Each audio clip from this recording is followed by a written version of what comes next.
me demande souvent avec quoi je pars dans mes trips moto. J'emmène une tente de chez Lone Rider ADV, assez légère, assez compacte. Elle va vite à installer, elle est autoportante. Je vous montrerai un petit peu l'installation en accéléré et à quel point c'est pratique. Elle comporte une bâche dessous, une protection. Vous pouvez même l'enlever dans des cas extrêmes où vous souhaitez être plus léger. Alors le sac, c'est un Biltwell X-Fil 80, je crois.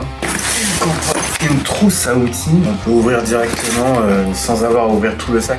Il y a plein de petites loupes sur lesquelles vous pouvez accrocher des choses. Une petite popote de chez Talks, hyper légère en titane. Vous savez, quand je vous dis légère, on dirait du polystyrène quoi. Gaz de 100 grammes à l'intérieur. On est sur quelque chose d'ultra léger avec des poignées pliables. J'ai ce réchaud de chez MSR. Je l'ai appris récemment, c'est Mountain Safety Research. Ça veut dire qu'en gros, on va faire de la recherche de sécurité en montagne, comme des vrais aventuriers. Je l'ai changé récemment, je l'ai récupéré récemment. Et pour celui-ci, j'ai voulu opter pour une fiabilité, de la robustesse, parce que c'est quand même un peu plus costaud. Il y a une protection de la flamme avec une paroi un peu plus importante pour tout ce qui est vent. C'est équipé d'un piezo, ce qui fait qu'on n'a pas besoin d'emmener un zippo à moitié rempli qui va pas fonctionner au moment où vous en aurez besoin. Parce que c'est toujours comme ça avec un zippo. Il va dans son petit pyjama orange qui fera plaisir aux acheteurs compulsifs de chez Harley Davidson. C'est vraiment sur le orange Harley. Et on a tout ce qu'il faut pour se réchauffer un petit plat. Alors mon sac de couchage, il est de chez Sea to Summit. C'est le Trailhead TH2, très doux, lavable, respirable.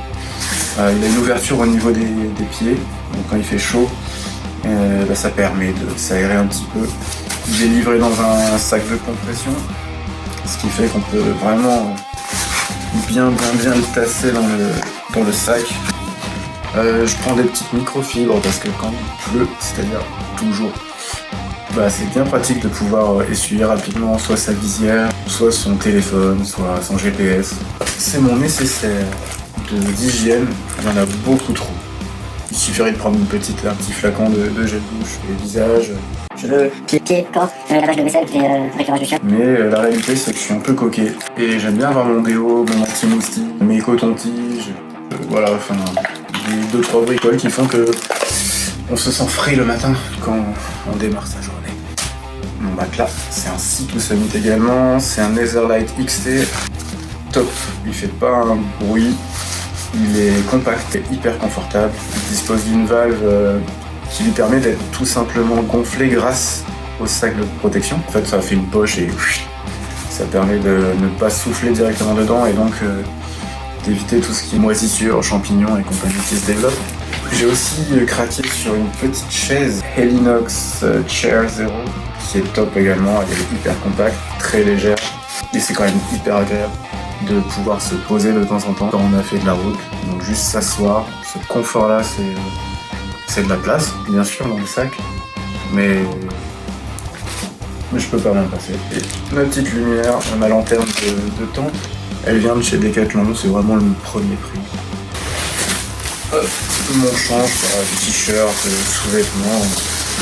Là c'est pour une petite semaine de trip.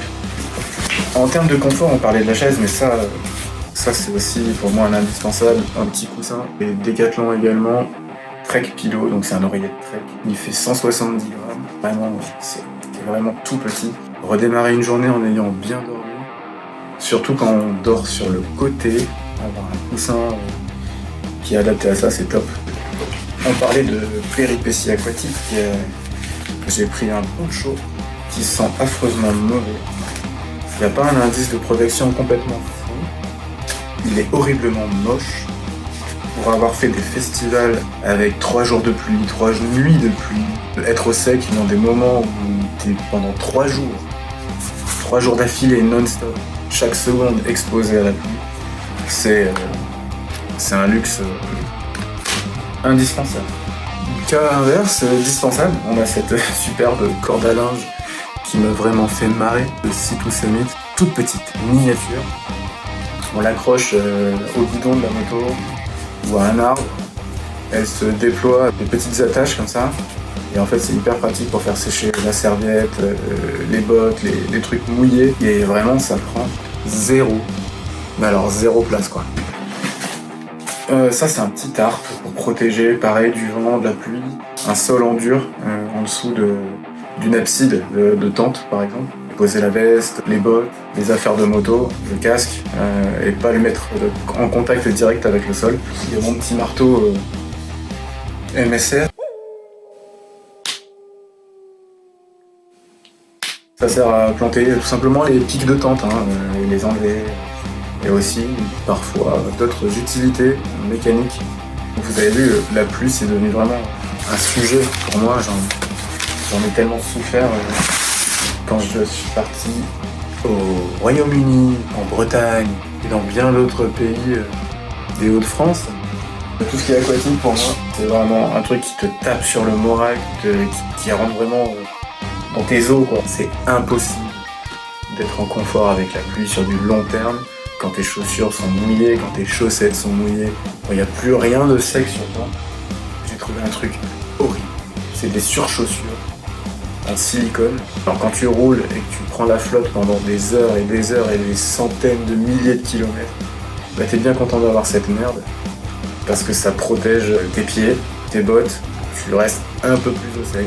Tu minimises, on va dire, ou tu retardes l'inondation de tes pieds. J'ai aussi une combinaison de pluie qui a bien souffert. Elle a brûlé par le pot d'échappement. Enfin, ça fait des années que je l'utilise. Indispensable, pareil, quand on passe le tunnel sous la Manche, qu'on va en Angleterre, et qu'on est trempé, et que tu es en train de faire sécher tes chaussettes sur la ventilation du train. Ma réserve de miam-miam, du café, du sucre. J'essaie de tout contenir là-dedans pour choper un maximum de calories. S'il n'y a rien à disposition, la petite réserve d'essence, ça peut servir, surtout quand on a un petit réservoir de chocolat. Et voilà, et ça part dans mon sac.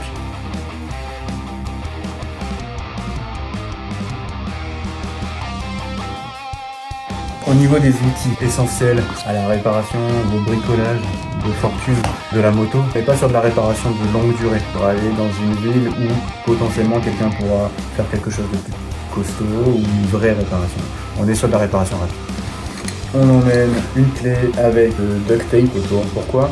En fait, on met un peu de coche de peinture qui s'enlève très rapidement. Et dessus, on peut utiliser du scotch type duct tape qui peut toujours servir pour réparer quelque chose qui fuit. On a les différentes clés en pouce pour les américaines, petite pince de chez Knipex. Et je me suis préparé un aimant, encore une fois du scotch, du ruban, quelques joints de toutes les tailles. Quand il y a un câble qui se barre ou quelque chose qui bouge, j'ai une durée du câble, de la corde. Tout ça à chaque fois isolé dans des petits sacs de congélation. Des bougies quand ça pète, c'est bien en avoir des neuves.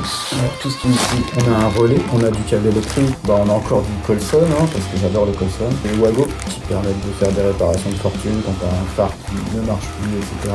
Des ampoules halogènes, des connexions rapides à pincer crimpées, terminaux de toutes les tailles, la petite pince qui va bien de chez Knipex aussi, et l'électronique. Hélas, c'est souvent ce qui lâche en premier. La mécanique, en général, ça tient la route.